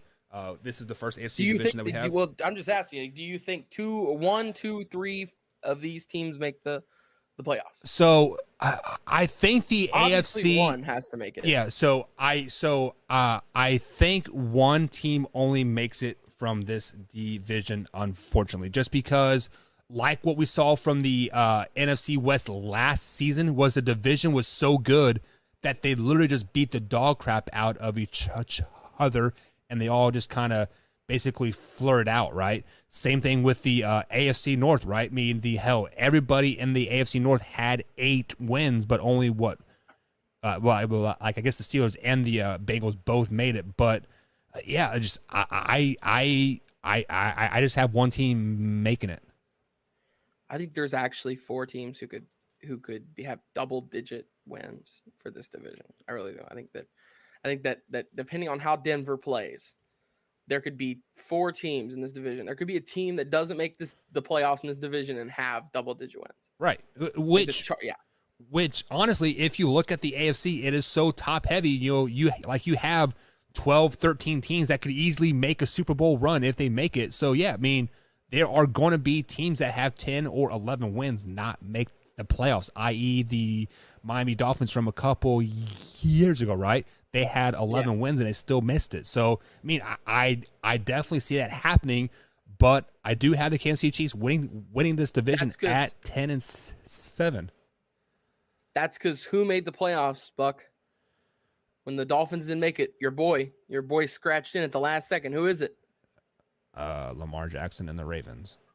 No, I don't know. Different AFC North team. Who's your boy? You're vouching for every team to pick him up in free agency or trade for him. The Browns. Your boy Baker Mayfield carried that team. Who do you got winning the AFC West? I think that it's the Chargers. I think the Chiefs just have one down year right now, and by down year that means that they make the playoffs and still probably go to the divisional and lose in the divisional or the AFC Championship. But I think they have a down year because they did lose the most explosive playmaker in the National Football League in Tyreek Hill. So obviously that's going to be you're gonna see some kind of a difference in the offense because of that. So with that being said, I think the Chargers sneak up there and take the most of these games. But I think it's a tight race for this division all the way down to the wire. I think the Chargers win the division, and then I think that either depending on who wins more games at the end of the season, between the Raiders and the Chiefs, they'll take second. I think that the Raiders and Chiefs, one of them finishes with 11 wins and one of them finishes with 10 wins, and 3 teams make the playoffs for this division. So just to confirm, you have the Chargers winning 13 games, right? Yes. Okay. Yes. 12, 13, somewhere in there. Okay. And then I had the Chiefs winning the division at 10 and 7. So we are almost on polar opposites on this division outlook. Well, I have the Chiefs at 10 and 7. Yeah, but like I had the Chargers going 9 and 8, and then I had the rest of the division going 7 and 10, 6 and like 11. So, I mean, as is, I feel this is a very good division. I just think they're going to beat up on each other, and they do have very tough strength of schedules. Unfortunately, they do. Yeah. So we have broken down both West teams. I have the Rams winning the NFC West. I have the Chiefs winning the AFC West here. So obviously we have the first 2 playoff teams in there. But Wyatt, it is that special time of night. The new game that we all know and love, Weddle. Guys, if you don't know what Weddle is a play on Wordle. If you guys remember, about a year ago, we used I forget what we called the game, but I had a athlete in my head, and Wyatt and Combs would like guess the athlete, and bada bing, bada boom. Who? It was guess who. Weddle stole it, Wyatt. They stole my idea. I should have patented that thing when I had the chance. But with that being said, as soon as Wyatt gets it pulled up, we are going to go easy mode and then go hard mode. You were playing the music. I thought we were going to break. I'll get it pulled up. Never mind. No, okay, screw bang, bang. break. I want to go see some boobs. All right, there we go. Do I want to click this button? Yeah, that's not that button. All right. What's going on? Nobody knows what's going on. Give me 1 second. I got to move my screen over. Oh, man, I am like legitimately failing at life. So I added a 7th monitor to my setup here, which is definitely like a overkill. But my screen capture is set for screen number 5. So I need to set it for screen number like 7 here. And so we can get, that's not it. That is YouTube. We don't want to capture YouTube, do we? Nah. That's OBS. That's not it. Is this it? Not quite. That's not it. That is Playoff Predictor. There you go. I guess the 5th time's a charm. Wyatt, I got it. I got it, man. Hell yeah. Oh. Hell yeah, brother. Alrighty, man. As soon as I get the screen adjusted, so as always, guys, on the on this Weddle game, our first pick on easy is usually Patrick Mahomes, because it's right in the middle. It gives us, breaks it down, whatnot. So Wyatt, Patrick Mahomes, baby. Patty Mahomes, let's do it.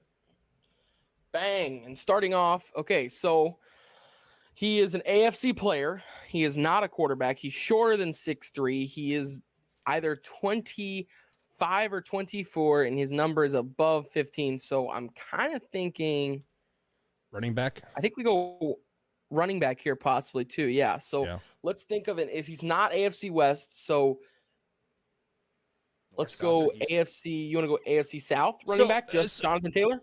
Yeah. Because he is the best running back going into 2022. I just want to throw this out here. Weddle has they have love for the short guys. I feel like everybody has been super short. Yes. And this guy is really short. Look, he's either he's wow. He is like he's either 5, so he's shorter than 5'9", 5'8". Yep. He's 5'7" or shorter. So immediately what comes to my mind is Austin Eckler. Yep. And he's AFC West. Hang on. It is not AFC West because Patrick Mahomes is AFC West. Oh shoot, that's right. You're right. We're looking at East or North running back. You're right. Good save there. You want to go Miles Sanders? He's short. And is he? No, he's NFC. I'm so stupid. I'm gonna. What about Kareem Hunt? Kareem Hunt is. Wait, hang on. Kareem Hunt's no, because he's Kareem Hunt's older than Kareem Hunt's probably 26. He's probably older. He's older than Patrick, right? No. Him and Patrick were in the same draft, I think. So let's go AFC North running backs or AFC East running backs. The Dolphins. Oh, Chase Edmonds. You want to go Chase Edmonds? Yeah. Chase Edmonds is super short. One of their 7 that they have on the roster. Okay. Right. East it is. Okay, so he is an AFC East. 5'8". Not Jesus. Miami. He is even shorter than 5'9". Wow. Okay, so we have Patriots, Buffalo, and Jets, right?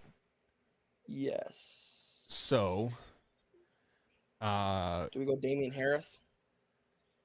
For the Patriots tailback? Yeah. Yeah. I was taking either that or the Jets running back. But yeah, Harris is a good one. Michael Carter is shorter. Okay.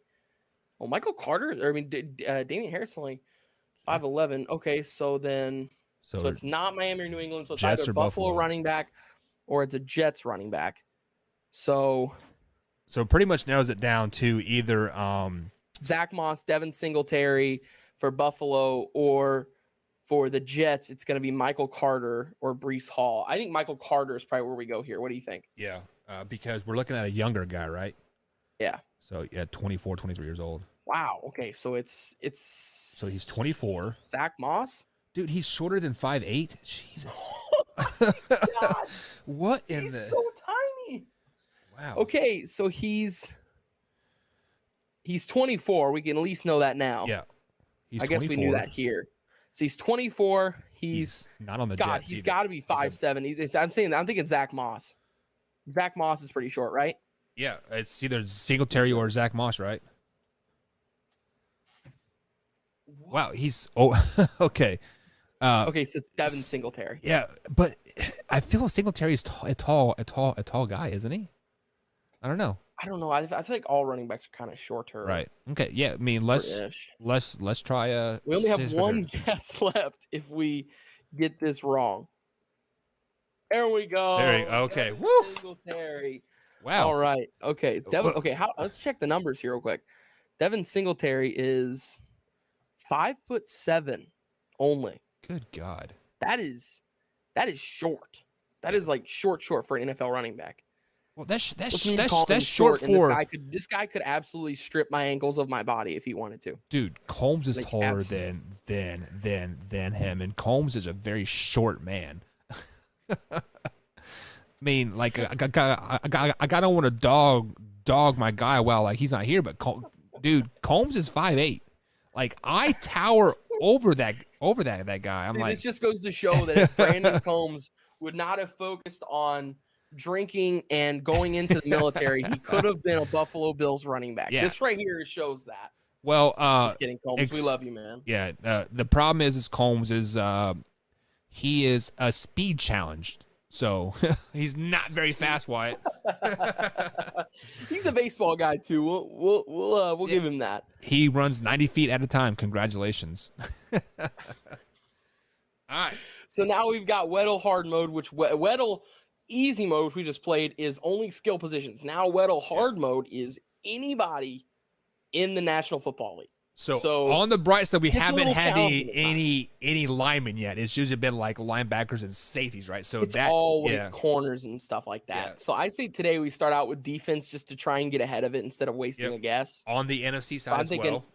NFC defense. Yep. You wanna go with Zadarius Smith? I like that name.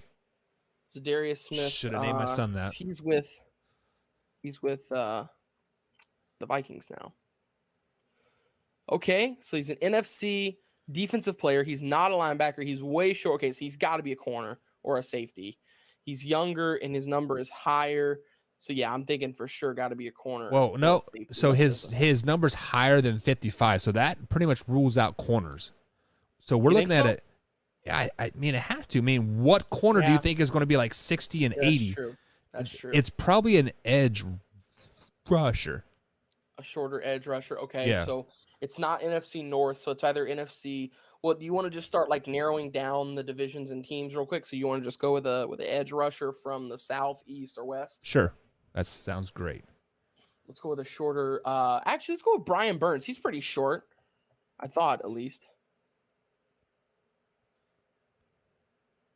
Okay, so we know it's not. Okay, so it's not a defensive end. I thought Brian Burns was shorter. I don't know why I thought that. I was way off. NFC East, not a defensive end. Huh. Okay, so and it's not NFC South. So at least we have it down to the East or West now. So he's 25 as well, right? So Yes. Or 25 Well, or he's either 25 or 26. 26. Okay. So we're looking at a older. I mean, is a edge rusher classified as a defensive end? Yeah. I think so. It could be nose guard, right? We're looking at a older nose guard. Yes, but man, number 99 for the NFC West, Aaron Donald.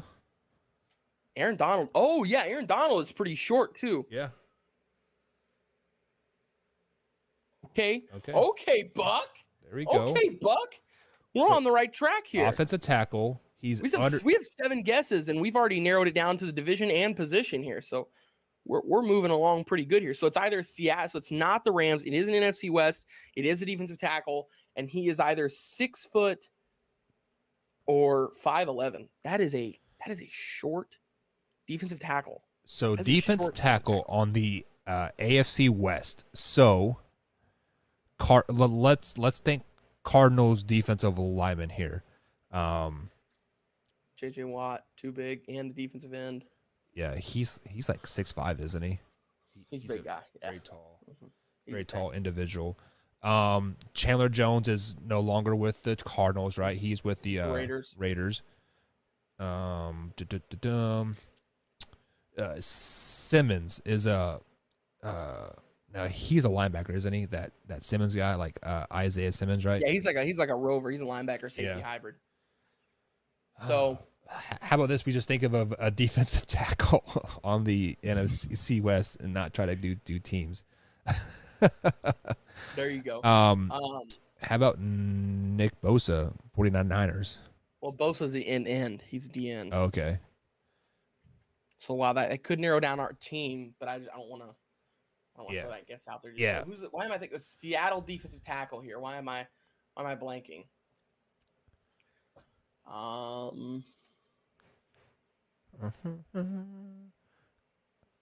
So it was Nick Bosa, and then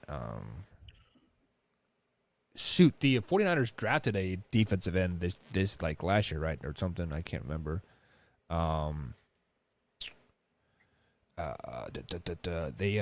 Eric Armstrong, Eric with like an A. Oh, Eric Armstead. Yeah, they've had him. Let's see here. So Drew, JJ is a defensive end, so he would not be a defensive tackle. Okay, so it's not. Oh, he's classified as a defensive end. What? Really? I didn't know that. That's wild. I thought he was a defensive tackle. So it's not San Francisco. So it's either Seattle or it's the Cardinals. So we do at least know that. So let's see here. Seattle. How many picks we got? We got 6 more guesses. Yeah. We got 6 more left to go here. Man, why can't I think of the Arizona Cardinals defensive lineman? Because Simmons is the outside linebacker. Chandler was the middle linebacker, right? Which is no longer there. J.J. Watt is an outside defensive end. Man, is it Zach Allen? He was a defensive end as well, right? For the Cardinals. Is Xavion Collins a linebacker for the Cardinals? Zaven's a linebacker. Okay. Drew, you're a Cardinals guy. Come on, man. Help us out. Rashad Lawrence. Is that it? Lawrence. Close my eyes thinking. Yeah, it has to be Rashad Lawrence, I bet. Okay, so it's a Seattle Seahawk. Damn. So we've got 5 guesses, and we know it's a defensive tackle. And we just got to narrow it down. Let's do. So hang on. So the number is a big issue here too. Why? So it is 2 away from number 99. So it's going to be 98 or 97, right? Correct. So number 97 or 98 for the Seattle Seahawks defensive tackle. Can we figure that out?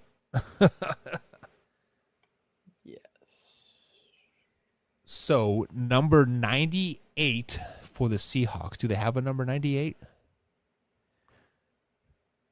I don't know. The first. You know it's going to be a big black guy. Can't say. It's true, though. Oh, man. They got the one guy. Isn't his name Quentin Jefferson? Is that who I'm thinking? Yeah, Quentin Jefferson. Quentin? Yeah, Quentin Jefferson is possibly. Let me go Jefferson.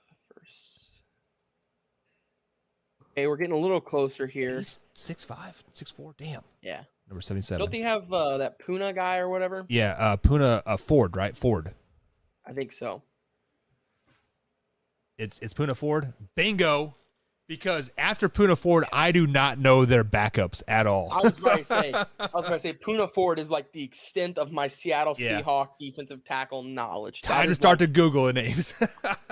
Right. That's the edge. Yeah. Of where my brain goes for that. So team. hey, what number is he? Number 97, huh? 97. Yes, he's 5'11". Wow. He's 26 defensive tackle for Seattle. Yeah, Let me Google him. Ford. I wonder how much he weighs. I don't know. Let's see here. 310 pounds. He is a freaking bowling ball. Yeah, he's 5'11", 300 pounds. A bowling ball. Yeah. And guess what, Wyatt? He is a big black man, like I said. Just put it out there. All right, guys. You're gonna get us canceled. So Jalen Joyce, what's up, man? He says a big black what? It is not. We are not talking about BBCs. I just want to point that out there. It is BBM's big black man. But yes. So why the one thing that I really enjoy about this game is that it makes you like really look at positions besides, corners and quarterbacks and wide receivers like that. It just, I don't know. Yeah. Oh, it's fun. I absolutely love it. Whoever came up with this game, shout out to we those did, guys, Wyatt. They literally stole our idea. Stole our idea. Yeah. That is true. We did Guess Who, and like we would have to narrow it down by divisions and stuff like that. That is true. All right. But yeah, guys. So guys, we are up against that time. Wyatt will be MIA tomorrow. My man Beastie is supposed to be on. Wyatt, what division don't you want to break down? What division don't I want to break down? Yeah. We should probably not break the Packers because I feel like we would spend 2 hours talking about the Packers schedule. I definitely want to break down the NFC North. Let's see. AFC North, I want to do that one. Let's do AFC East tomorrow. Yeah, that's fine. Because we all know that the Buffalo Bills are going to win that division, right? Right. No. Jets, baby. J-E-T, Jets. Get out of here. Don't even do that. Why? You send us out of here, big guy. I will send us out of here. Man Hour Nation, I love you guys. Rise up.